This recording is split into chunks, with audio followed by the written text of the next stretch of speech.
Sud Radio, le journal des sports.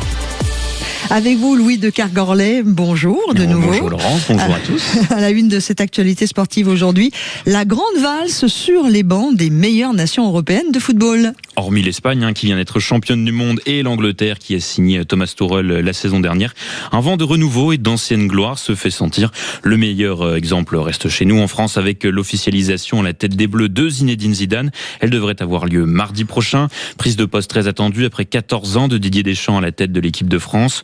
Nos voisins belges ont annoncé hier l'arrivée de l'ancien milieu international néerlandais Mark van Bommel, connu pour son jeu très rugueux, dirons-nous, à la tête des Diables Rouges. L'Italie, après avoir rêvé du catalan Pep Guardiola, s'est finalement rabattue sur son ancienne vedette Andrea Pirlo, lui aussi annoncé hier. Des hommes avec des statuts, prêts à gérer la pression de plus en plus grande sur les coachs d'équipe nationale. Écoutez ce que racontait Jürgen Klopp, mythique sélectionneur de Liverpool, entraîneur de l'Allemagne, sur sa prise de poste face aux journalistes. Aber normal, ich mache das nicht gegen euch, sondern für euch. Je ne fais pas ça contre vous, je le fais pour vous et personne n'a besoin de me dire merci. C'est un immense honneur pour moi, je suis très bien payé, mais le jour où vous ne voulez plus de moi, dites-le et je m'en vais. Et si certains dépassent les limites et ne laissent pas ma famille tranquille, je me casse. Et les nouveaux sélectionneurs Pirlo et Zidane qui ouvriront d'ailleurs leur mandat l'un contre l'autre le 2 octobre prochain. En athlétisme, les championnats de France ont débuté hier à Albi. Un championnat qui se déroule tout le week-end avec déjà de belles performances à la clé comme Isabelle Black sur 400 mètres. La coureuse du Montpellier Athlétique Méditerranée Métropole a tout simplement survolé sa série en l'emportant en 50 secondes 49 centièmes. Une performance magistrale commentée au micro de nos confrères de l'équipe. Avec ses 51-15 à Paris, elle est devenue la 6e meilleure performeuse française de tous les temps. Et là, elle va s'imposer très tranquillement.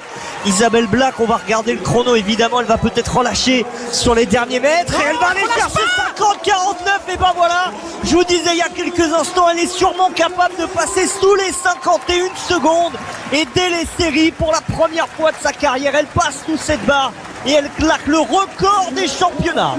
C'est tout simplement la 3e meilleure performeuse française de l'histoire sur la distance. Du côté des surprises un peu moins bonnes, la disco ball, Mélina Robert-Michon a laissé échapper sa couronne à Albi. La vice-championne olympique de 2016 détenait le titre depuis 2000.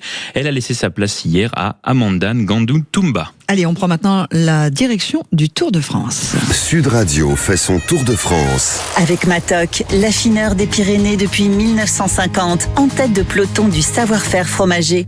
20e étape aujourd'hui entre le Bourdoisan et l'Alpe d'Huez, l'étape reine comme on dit. Et pour en parler avec moi ce matin, notre consultant Sud Radio Centurieux 21, Samuel Dumoulin. Bonjour Samuel.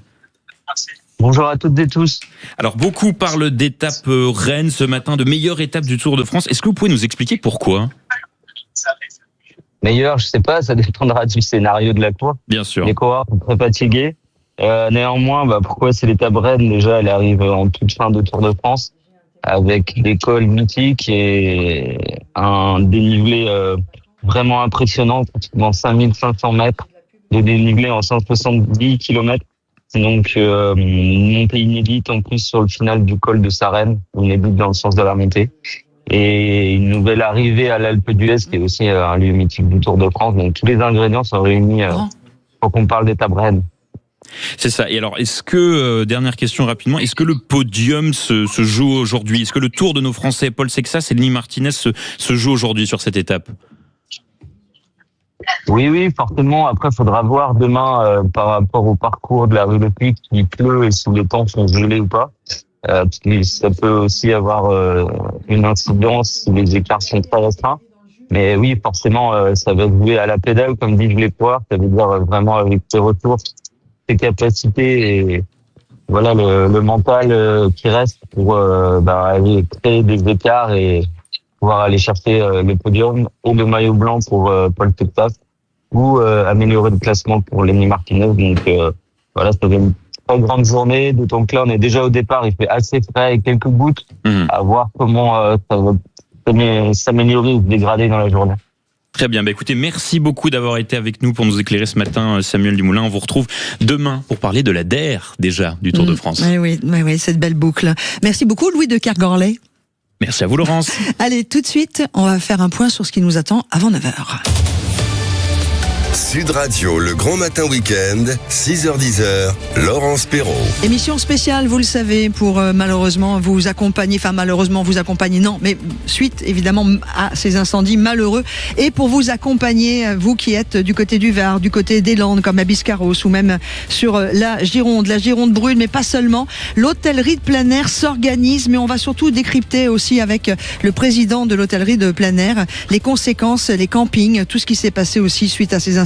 On va décrypter aussi avec un scientifique, il s'appelle Michel Vieillefosse, ce que ces incendies, la destruction de nos forêts aura comme conséquences climatiques sur leur région.